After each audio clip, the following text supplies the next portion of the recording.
How does a young man go from being a member and activist with Black Lives Matter to becoming a conservative activist? Well, my next guest is going to share his journey with us.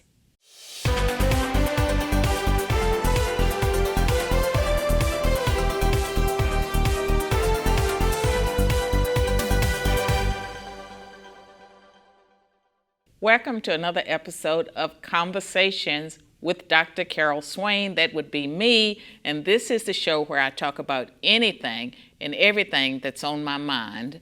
And today, I have a young man who's had quite a journey.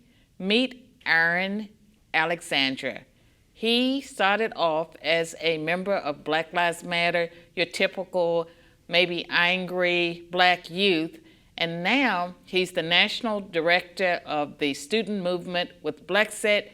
He's involved with conservatism, with education. He's involved in changing America. Aaron, welcome. Hello. Thank you for having me. Well, it's my pleasure. I'm very excited about this. Well, you're one of the most interesting young men that I've met this year. Oh, wow. Okay, I'm going to put that in my book. Okay. So tell our audience a little bit about where you grew up and just your journey. So I was born in Winston-Salem, North Carolina, and very soon after being born, I moved to Minnesota. My dad was a football coach for the Minnesota Vikings, and so I was there until I was 5, and then I moved back to North Carolina to Durham, and that's where I had all of my schooling from kindergarten through high school. So I grew up there. It's a really liberal town. Duke is there. UNC Chapel Hill is right down the street. NC State is right up the road. What kind of schools did you attend? I was in public school. So I went to 3 elementary schools, Southwest Elementary, Parkwood Elementary, and Eno Valley Elementary. And those were all in various different parts of town. So I was in the north side of town to start, which isn't really the best side of town. Then I moved into South Durham, and that's where I went to all the following schools, which South Durham isn't much better. I was in the suburbs, luckily, for most of my life. So, I got the benefit of meeting a lot of different people who weren't necessarily into all of the sketchy things. I'm going to stop you again. Did you grow up in a 2-parent family? So my dad and my mom were divorced when I was 5, and that's what led to me coming back to North Carolina. But I was really blessed to have a stepfather come into my life around the time I was 8, and he was around through my high school years. He passed when I was a junior. And so for a decent amount of time, I did have a 2-parent household, but not the traditional. Well, your father, is he still alive? He is. Is he a part of your life? Kind of. We talk on occasion. He's all the way in South Dakota, so we don't see each other all too often, but it's something that we're working on. So does he have another family?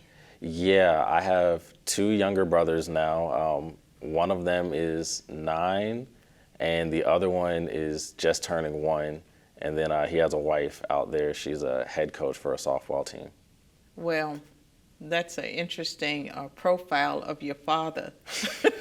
Yeah, he's an interesting guy, but he gets how I think to a certain extent. So I like to pick his brain when I do get a chance, even though we don't agree politically. I kind of see how I would work through certain situations. But while you were growing up, the divorce happens when you're 5, and so you leave, I'm going to guess, that a life of affluence to go to North Carolina to live with relatives that are in the South.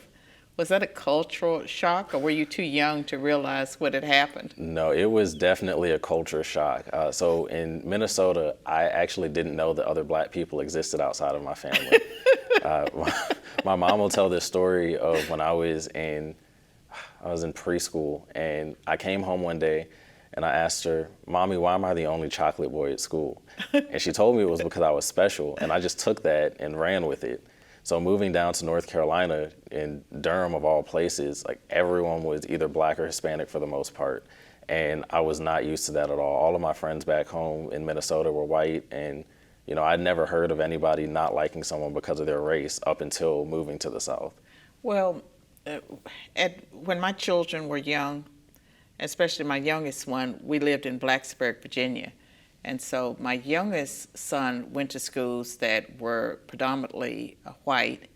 When we moved to Durham, North Carolina, for me to go to the University of North Carolina, he had an accent that he was teased and called white boy. Did you experience any of that? I still get that. I think I have more of a Southern drawl now in certain words, but you can tell that I learned to speak in Minnesota. I say water. And how do they say it here? I guess they say water. That's probably what I say, water. Water, yeah. See, thank you. I'm not crazy. No, I said it Southern. Yeah. I don't And you know. say it We how? say it water. Water. No, I don't say the T as You say water. I guess it's more water. of a D, Water. I guess. Whatever. We're being distracted now by me. So you went to school and you met other black people. Did you like them? A decent amount of Or them. did you get picked on a lot? I got a lot of picking on, but one of the things that my mom instilled in me from a really young age was just to be myself, and that the right kind of people were going to like me for the kind of person I was. She was raising me, although it was just her for a decent amount of time, just with a lot of conservative values, being self-sufficient and taking responsibility for myself, and for just kind of like trailing my own path. And so some people, they would make fun of me, but it didn't really bother me all that much. I did have a few solid friends. Most of them were older than me, though, so I guess they were more mature. Okay. And so at some point you got involved with Black Lives Matter. Was that, more recent? What part of your life? Well, they haven't been around forever, so. Yeah. Right. So if you remember, Black Lives Matter came out during President Obama's term. And A lot of things came out during President Obama's term. Yeah, okay. So during his first 4 years, I was still in middle school. And that was the first time that I started to notice the things that I was being taught, kind of like the racially charged things. I had a teacher in 7th grade. She was one of my history teachers, and we had to write a paper about one of our favorite people in history. And I wrote about Abraham Lincoln. I think he's the greatest president ever at this point. I'm like, he freed the slaves. He held the country together during one of the most Tumultuous. Whatever. We know what you mean. But just through one of the hardest times in American history. And so I wrote the paper, and I'm talking about all of the great things that he did. And she returns the paper to me. And she's like, Aaron, this is written very well, but have you ever thought about the fact that he just freed the slaves because he wanted to win the war, and that he was secretly really a racist? And from that point through middle school and high school is when I would get, spoken to by teachers about, the racism in America, and how even though I'm doing well, I'm gonna have to work 3-4 times as hard. And so in high school, during Obama's second term. Well, hold that thought, because we need to take a break, and I don't want to miss any of this. We'll be back after this word from our sponsor.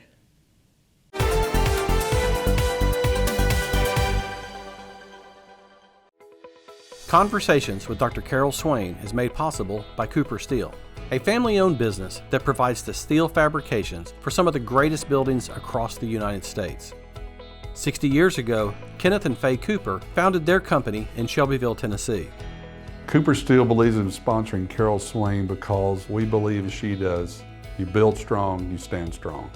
What started as a vision and now a nationally recognized and operated company that remains true to its founders' Judeo-Christian values and principles. Cooper Steel is committed to excellence, responsibility, and community. Cooper Steel's motto is, build strong, stand strong. They treat their employees and customers like family. Thank you to Cooper Steel for standing strong with Conversations with Dr. Carol Swain. Learn more about our generous sponsor at coopersteel.com.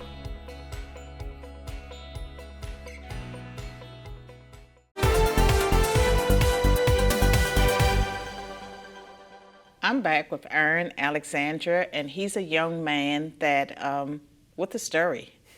We all have stories. You can continue yours. So during my time in high school, a lot of our teachers were very involved with the teachers union and like the pro-socialist, pro-communist stuff. I actually had one history teacher who has been like outed as a communist now. And they pushed us very heavily into Black Lives Matter. This is during the time of Trayvon Martin and Right. then Michael Brown. And so they helped us actually lead lay-ins at the school where like all of us, I went to Hillside High School, so this is essentially an all-black high school. And So you had black teachers or you had a mixture? most of our teachers were white, but all of our students were black. Oh, so they were progressives, Very much white, so. liberal progressives. I think I had one conservative teacher, and he wasn't very like open about it. He was a Navy man, and so he, after leaving, he became a teacher. He was very into history. Might be the only conservative teacher I ever had at that school. What did you learn from him? So his class was actually the only class in my whole life that I ever failed, and I actually learned more from that class than any other class. So what did he teach? He taught history. And you failed it. I failed it, even How'd though you that was one of my favorite classes. So did you fail it because you were challenging him, or did you fail it because you didn't do the work, you didn't like what he was teaching? I failed it because he was the only teacher actually challenging me, to be honest. He would have us write these super long, like 7, 8-page papers. And in high school, in Durham especially, that's unheard of. You might do like a 3-page paper, double spaced, but no, he had us really doing the work. And during that time, my stepdad, he had cancer. And so I was trying to do a lot of things at home. And I just wasn't communicating well with my teachers about what was going on. So, with the level of work that he gave and not being used to that, because I was able to just skate through school for the most part without having to do too much studying until I got to college. So that really weighed on those grades of mine. He asked a lot of us, but it was because he knew we could do it. And it was really one of the better experiences that I had, even though I didn't pass. It just showed me that some people do care, and just because they don't give you the easy way out, that doesn't mean that they don't. And have you contacted him since you have now you see life differently, you're involved with BLEXIT and conservative activities? Have you reached out to him? Before I was involved with BLEXIT, I'd spoken to him one other time, which was the only time I saw him since graduating. I haven't been able to find him since then. I guess he doesn't work at the high school anymore. How old was this man? He was at least in his late 40s when he was teaching me. So that was about 10 years ago now. So Okay. He might be about 60 now. That's your assignment, to find out what happened to him. I will find him. Maybe I can get him on here one day. And so tell us more about your journey.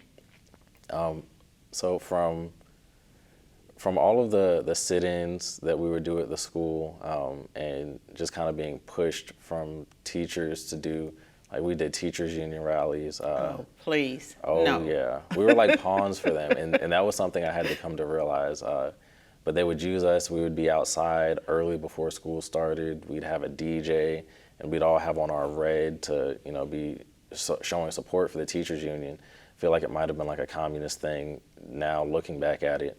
But in doing that, they really taught us how to become activists, which ultimately now has become like a downfall with me, because I've been able to see the inner workings of it.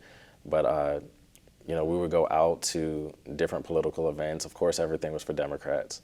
And so I met a lot of people, and with the Black Lives Matter, I guess cells is what you would call them, around in Durham and Raleigh. Or chapters, something like that. I just ended up meeting people who were doing it outside of the school. And so I would, follow along and help them on like Facebook and stuff to put them together. Then I got to college, and during this time, I was in Charlotte, UNC Charlotte.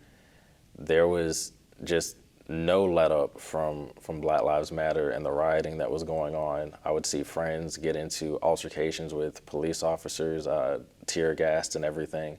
just rioting downtown in Charlotte. Were you there in the riots? I was there, and But that you was held back so you weren't in yeah, the no, thick of it. I couldn't. I wasn't that type of person. I was like, I'll be here in support, but I'm not about to fight a police officer. I just know better. But that was probably the first time that I realized that what we were doing wasn't really being effective, because we were instigating the police into situations where they had to defend themselves. Did they train you to do that? I personally can't say that I was trained to do it, but I mean, if you're a first-time person going to one of those events, you see it being done, and so you follow suit. It's just being in such a large group, you're not really responsible for anything that's going on. Right. And we were taught more so how to get people to come to events, using our social media and reaching out.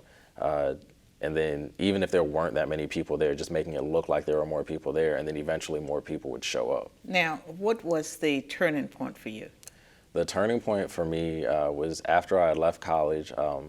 I dropped out after my freshman year. There was just too much going on. I wasn't feeling college anymore. And I saw Candace Owens on the Joe Rogan podcast, and she was talking to him about climate change. Now, I was still a lefty at this time, but I was questioning a lot of things because I was trying to get back into church, and I was reading my Bible for myself at this time. And when I saw her poking holes in climate change, I was like, this woman's crazy, but she's beautiful. So I'm gonna keep looking at what she's doing to find out if I can, see anything that she does that makes sense. And just watching her videos over and over, I was seeing her poke holes in my logic. And as I tried to plug them, I realized that, a lot of these issues that I was seeing in the community were things that we could fix if we were just holding ourselves responsible. And it also helped to have a secular argument for why I shouldn't be doing what I was doing with BLM or the teachers unions at the same time as I was reading my Bible and just kind of learning that God didn't want me going down this path of destruction. And so those two things culminated. And in 2019, I took a trip to DC for the Black Leadership Summit. I had no money. My car was breaking down. And it was really a faith trip. My two best friends were going to the Air Force and to college, and we were all just coming together, and we said, we're gonna pray on it and go. Now we have to take another break, and when we return, I want you to finish that story, but also tell our audience how they can support young people like you. We'll be back after this word from our sponsors.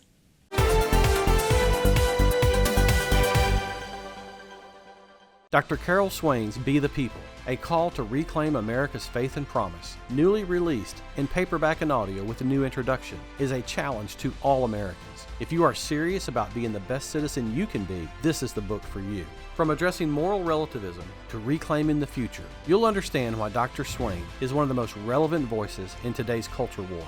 Are you ready to reclaim America's faith and promise? Purchase at bethepeoplenews.com/books or wherever books are sold. The Biden administration's executive order on immigration brings to the forefront one of the most volatile issues of our time. In this timely second edition of Debating Immigration, I join my voice to that of other experts to provide you with facts and information that will help you understand what is at stake for our nation. This edition offers 21 original essays that cover race, religion, economics, human smuggling, and civil rights. Purchase at bethepeoplenews.com/books or wherever books are sold.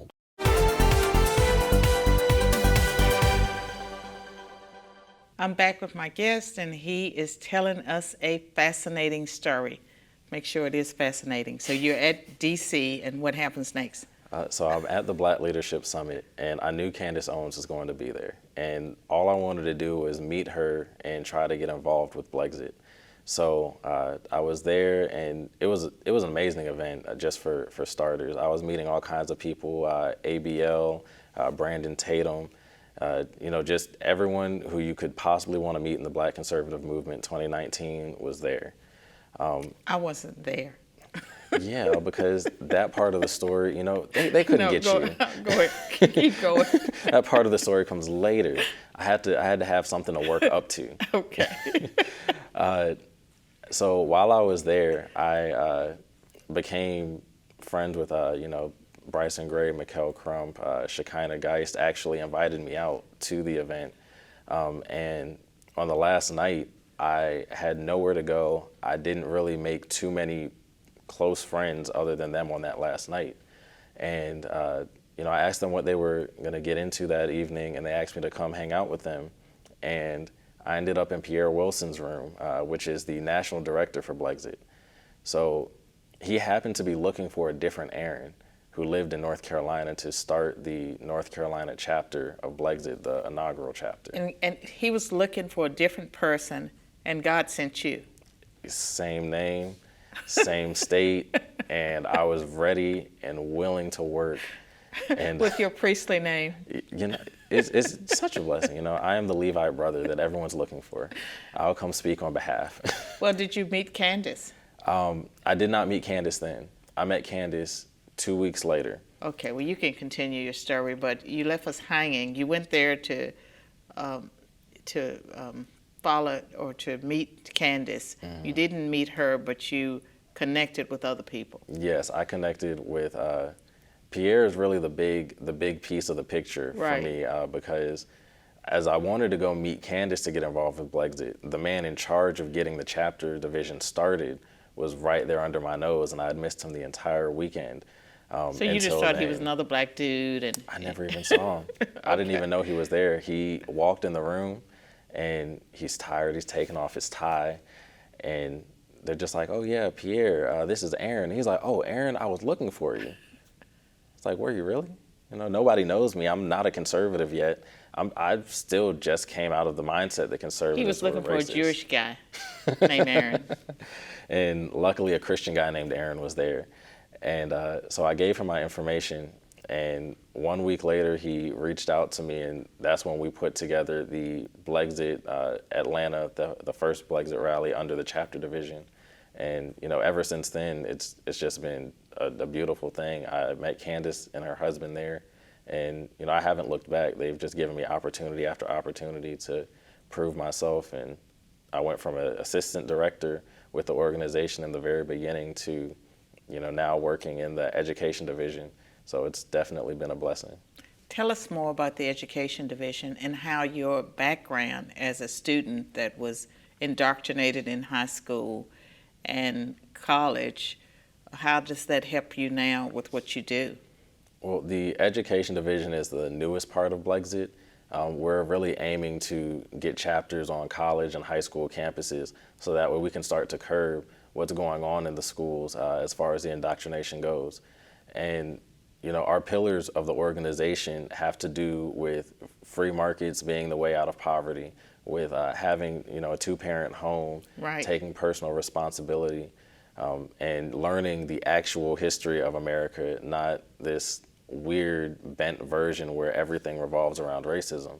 And so in being a part of the organization and having seen those things be taught to myself, I think I give students, one, an eye into where it is that you can go if you do continue to apply yourself. Right. And I'm also able to level with them because I think it's important to be able to meet people where they are sometimes. You can't always force someone to be where you want them to be. And so just knowing where they're at and what it is that they're coming out of, because it only gets harder as we continue on. These teachers are getting more information and they're getting better at the way that they teach these students to hate the country, to hate whiteness. So just understanding their thought processes and where they're coming from, I think that helps them to come to the other side and really feel like someone is hearing them out.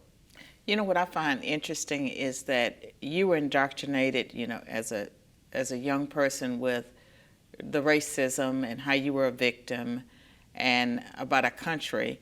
And now white people are being indoctrinated, that they have white privilege, that they are oppressors, that their ancestors are guilty. And so they are getting something that I don't believe was taking place 10 years ago. and certainly not 20 years ago. So they focused on the black mind first, poisoning the black mind, and now they're focused on poisoning the minds of young white kids. Yeah, I think that it had to have been something that they did in stages, right? Yeah, because planned out. Yeah, because you can't do them both at the same time, or else they can come together against a common enemy. But when you have a majority of the black community thinking that white people are their enemies, you know, even if there's people who have common sense like us, then, you know, we're not the majority, sadly. And so it's harder to galvanize people to just say, hey, look, let's look at our own situations. Now that we have all of this hate going in one direction, and it's seemingly okay to just be racist towards white people now, now they can focus on white people and make them feel worse for things that they had nothing to do with. You know, it's so disturbing to me that, you know, so many young whites have internalized that they are bad, you know, that they are guilty, and that they have these undeserved privileges. And I've seen, you know, white people begging for forgiveness, you know, and when it takes place among people that are Christians, it's ridiculous, because we know, according to the gospel, that Jesus Christ died once for our past, present, and future sins. And people of this generation are not responsible for what their parents and ancestors did. And if you're a white person and you have committed racism, but according to the critical race theorists, just being white makes you a racist, Right. makes you guilty. But all this confession and on the black side, there's no provision for forgiveness. You don't hear people talking about forgiveness that happened a long time ago. Look how far black people have come in America as far as their successes. You don't hear that side. Yeah, and I mean, it's not like we didn't go anywhere. Even going way back, my great-grandfather on my mother's side, they had a juke joint and their own store down in Florida, and they were sharecroppers. Right. But, you know, white and black people all came to their juke joint, and they were respected. People came and listened to music there from all over the country, huge name performers. And, you know, that's back all the way before the civil rights era even happened. Now, we come all the way to now, and, you know, we share schools with white people. We're in colleges with white people. There's so many interracial relationships. It's like, you know, it's like Loving versus Virginia never happened. Right, and you know, this whole thing, you know, we've had a black president that was elected twice, two black attorney generals. We've had black people in positions of power. And you know my story of being a high school dropout and being able to get 5 college and university degrees and being tenured at Princeton and Vanderbilt. America's been good to me, and I feel blessed. And I think about third world nations. To be born in America, regardless of your race, is a blessing. And to have 2 parents is a privilege, regardless of your race. If you have 2 parents, then you are in a better position than people who are raised by a single parent. Definitely.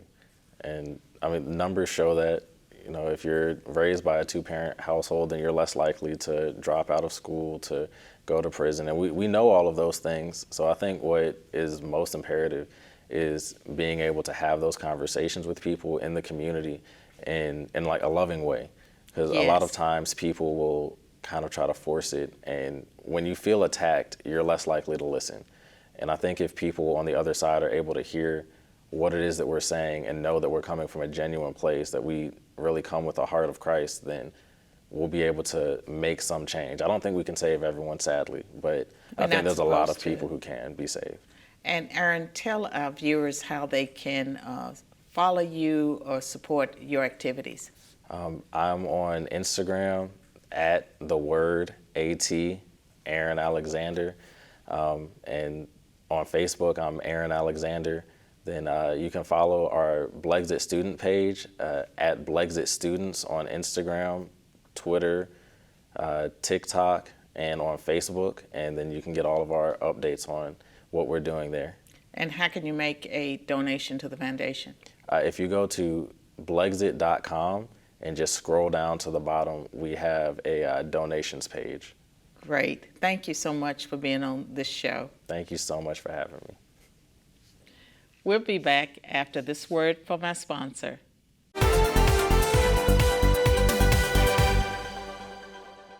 For those of you who would like to know what exactly our children are facing in their education system, this is a must-read book. It will equip you and prepare you to make decisions about your child's health, about your child's education. So I want to encourage every one of you to grab a copy of Dr. Swain's book and join with me and Carol on the front lines in this critical time to eradicate the liberal abduction of our children.